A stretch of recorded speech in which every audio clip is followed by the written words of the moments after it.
I welcome you to the Church of Perpetual Life, and would like to also welcome everyone who's joining us online. Many people are joining us there through our live streaming today. Welcome to the event as well. We'd like to ask you to check out our YouTube channel and like us on Facebook, where you can find out more information about our church. And here at the Church of Perpetual Life, we follow the ideas and ideals of Nikolai Fedorovich Fedorov's beliefs that stem from the possibility of diverting human energies away from war and dissension towards measures of protecting mankind against natural disasters like floods and droughts and earthquakes, and to transform nature from a temporary enemy into an eternal friend. And since death is a natural phenomenon, it too could and should be overcome by knowledge and action. Our speaker today is a lawyer, author, and entrepreneur. Ms. Rothblatt graduated from UCLA with a combined law and MBA degree and began work in Washington, D.C., first in the field of communication satellite law and eventually in life sciences projects like the Human Genome Project. She is currently the founder and CEO of United Therapeutics Corporations and holds the distinction of being the highest paid female executive of the United States. She is the creator of GeoStar and Sirius Satellite Radio. She's also the author of the book Virtually Human, The Promise and Peril of Digital Immortality. And we have copies of those available for you after the sermons today. She's a graduate from the UCLA School of Law, UCLA Anderson School of Management and Barts, and the London School of Medicine and Dentistry. She has represented the television broadcast industry before the Federal Communications Commission, studied astronomy at the University of Maryland, and has been retained by NASA and the National Academy of Sciences. Ms. Rothblatt is responsible for launching several communication satellite companies, including the first nationwide vehicle location system, GeoStar, the first private international spacecom project, PanAmSat, the first global satellite radio network, World Space, and the first non-geostationary satellite-to-car broadcasting system, Sirius Satellite Radio. As an attorney, entrepreneur, Ms. Rothblatt was responsible for leading the effort to obtain worldwide approval via new international treaties. She has also led the International Bar Association's biopolitical project to develop a draft Universal Declaration on Human Genome and Human Rights for the United Nations. She was motivated in the late 1990s by her daughter being diagnosed with life-threatening pulmonary hypertension and entered the world of life sciences by first creating the PPH Cure Foundation and later founding a medical biotechnology company, which is United Therapeutics. She's appeared on CNBC, The Colbert Report, Howard Stern, and numerous magazines, including just recently on the cover of New York, I believe just last month. So today we are honored to have her here to tell us about the Terasem Movement that she created a decade ago. So let's please give a warm Perpetual Life welcome to Ms. Martine Rothblatt.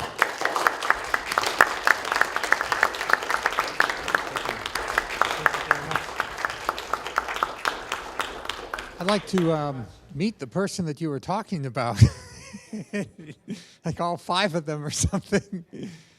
Well, thank you very much for that introduction. It's really not all as complicated as it sounds. Just here with my soulmate, Bina Aspen, and together we're just doing the best we can to do our part to create a better and happier life for everybody. And we're really excited to be here at the Church of Perpetual Life. Bina and I are huge fans of Bill Faloon and everything that he has done to create an ability for there to be joyful immortality for everybody. And we were so excited when he formed the Church of Perpetual Life together with all of you in the congregation.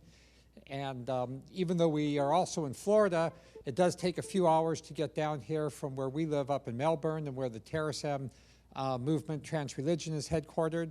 So we've been wanting for quite a while to be here at the services, and they're very, very happy we are here.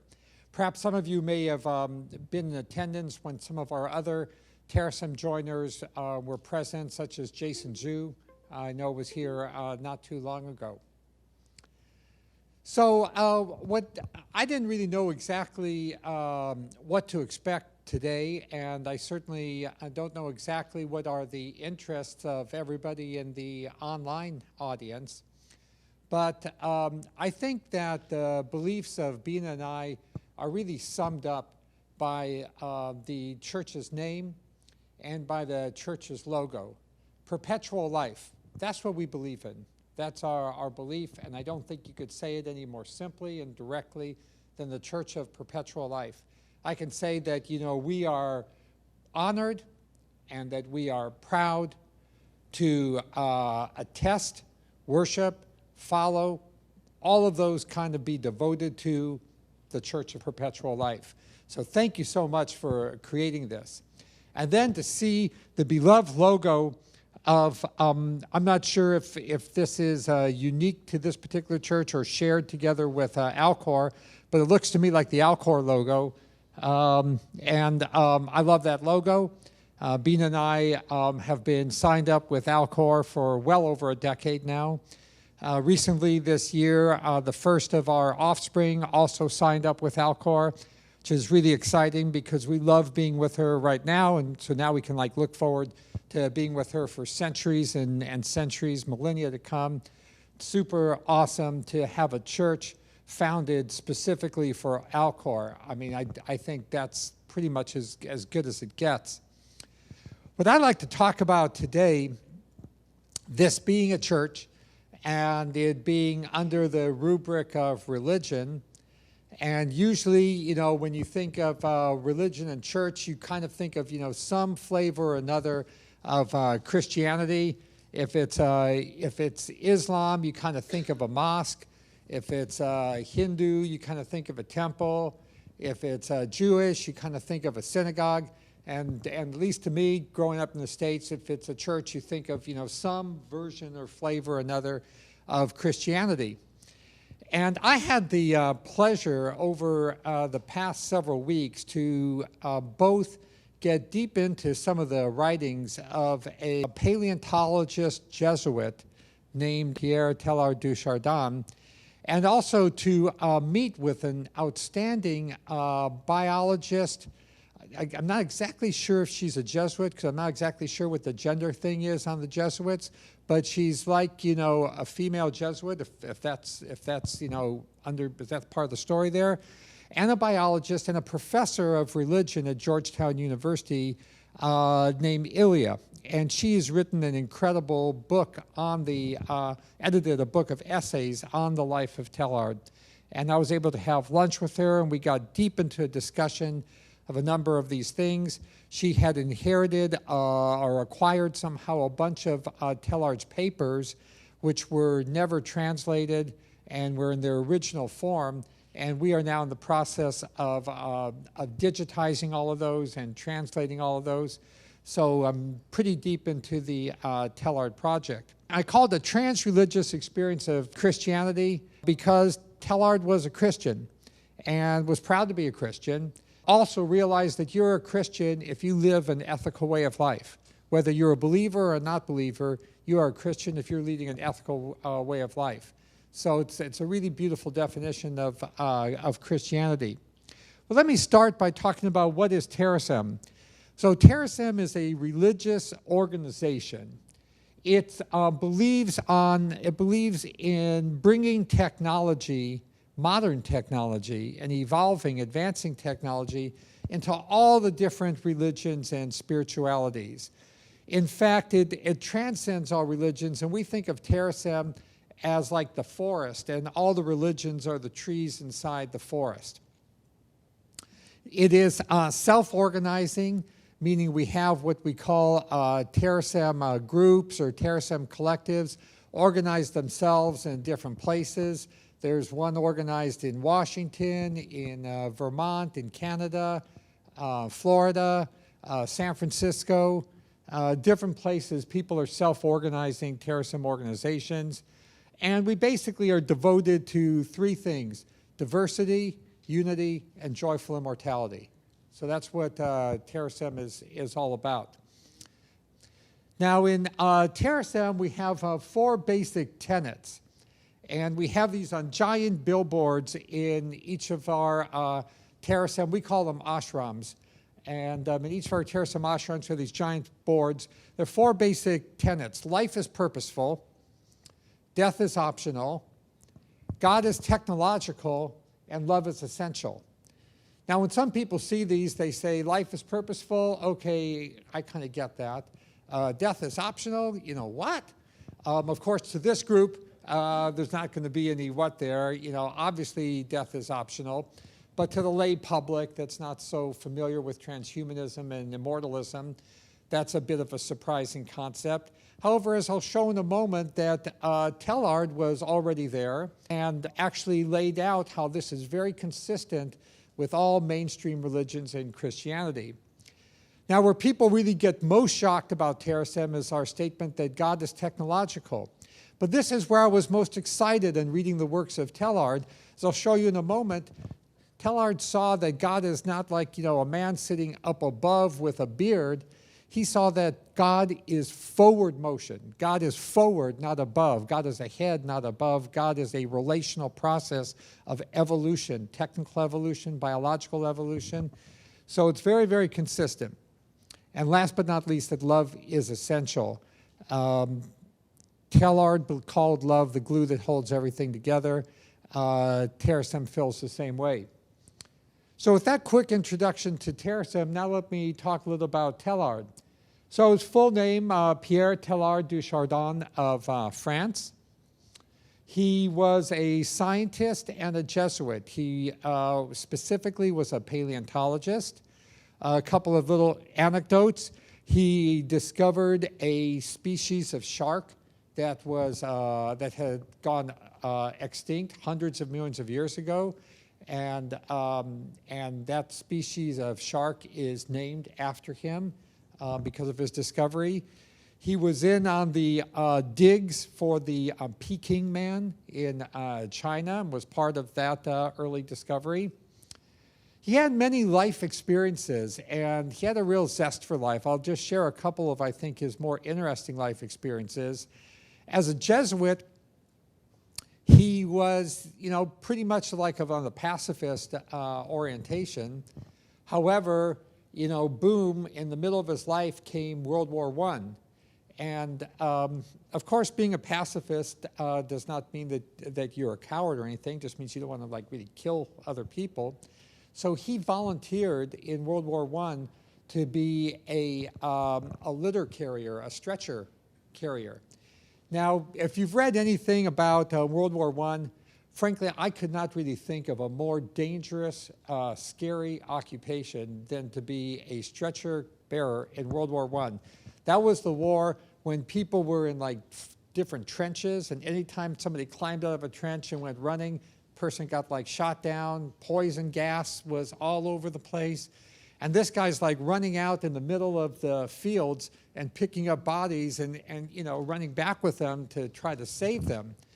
I think that was also kind of a war where helmets were optional. So, I mean, it's just, you know, really astonishing the tremendous courage that Pierre Chardon had and survived that war. And of course, you know, saw a lot of terrible things. After World War I, he was assigned various places by the Jesuit hierarchy.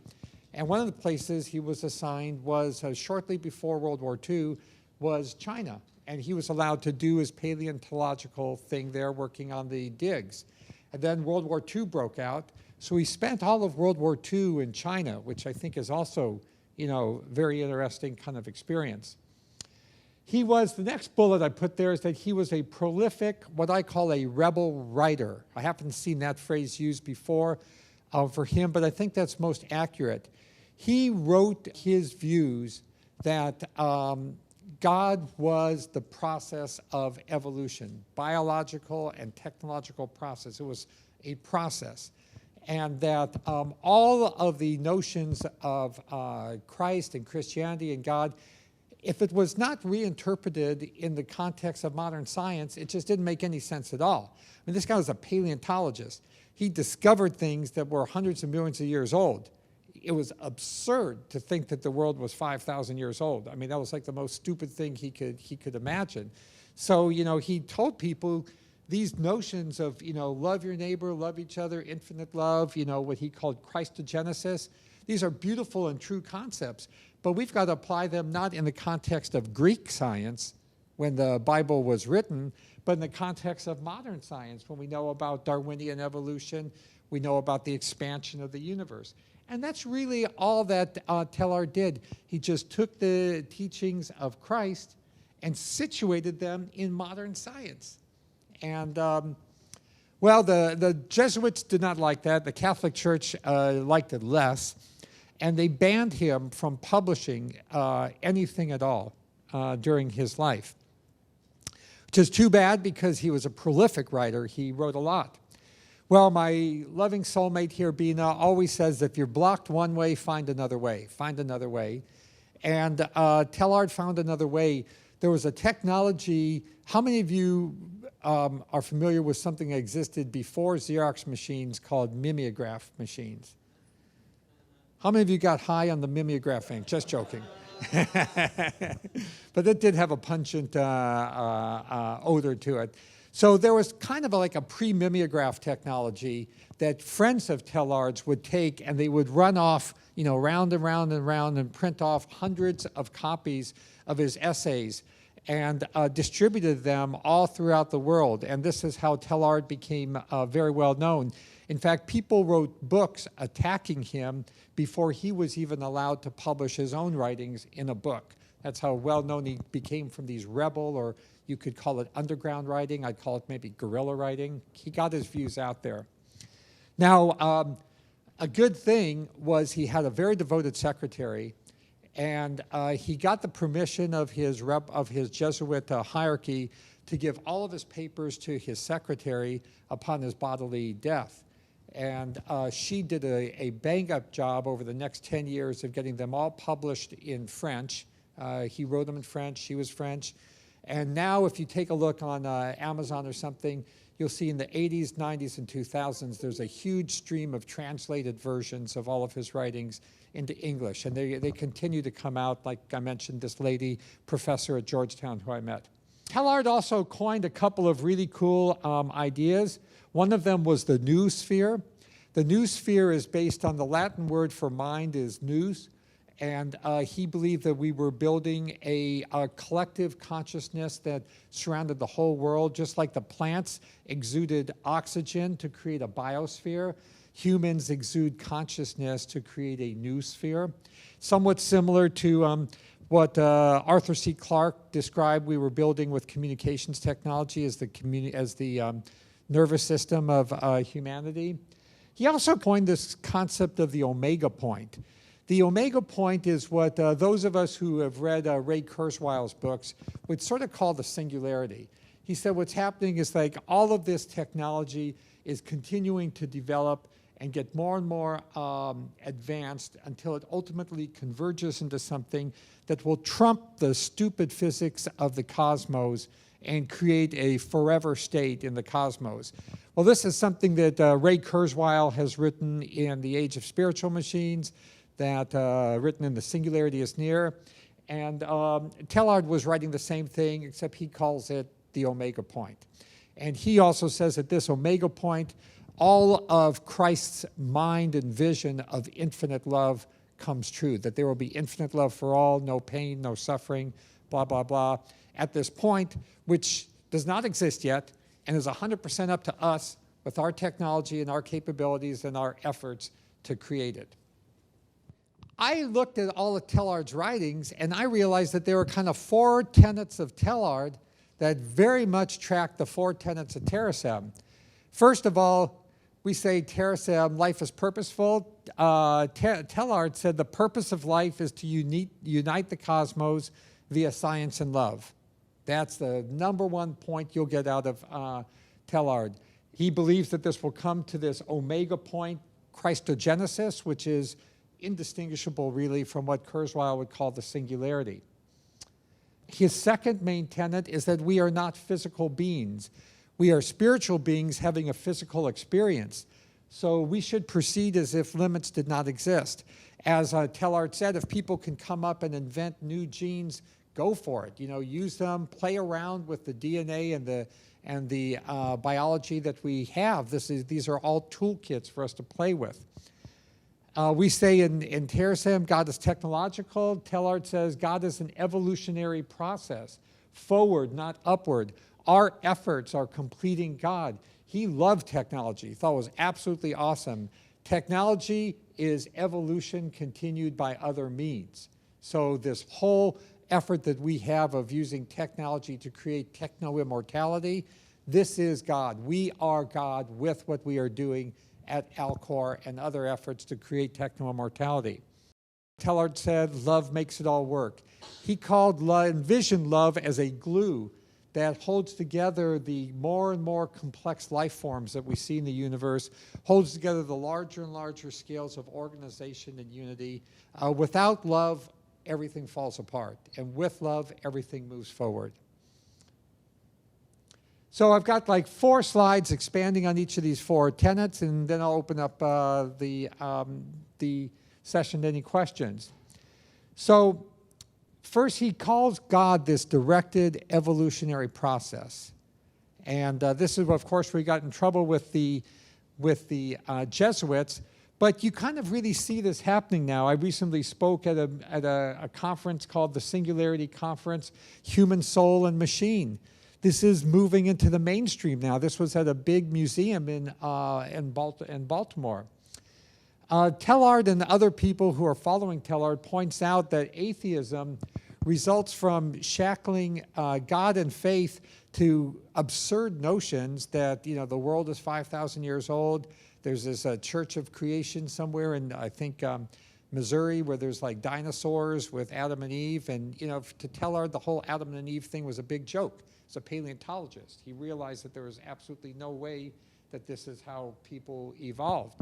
And he said, basically, we've got to grow up, okay, and stop teaching these ridiculous stories that no credible person is really going to believe, and accept evolution into mainstream religion. So he believed that the growing atheism of the 20th century was a result of the traditional religions being locked into a 2,000-year-old mindset and having kind of like, oh, we missed the Renaissance, we missed the Enlightenment, we missed the telescope, we missed everything.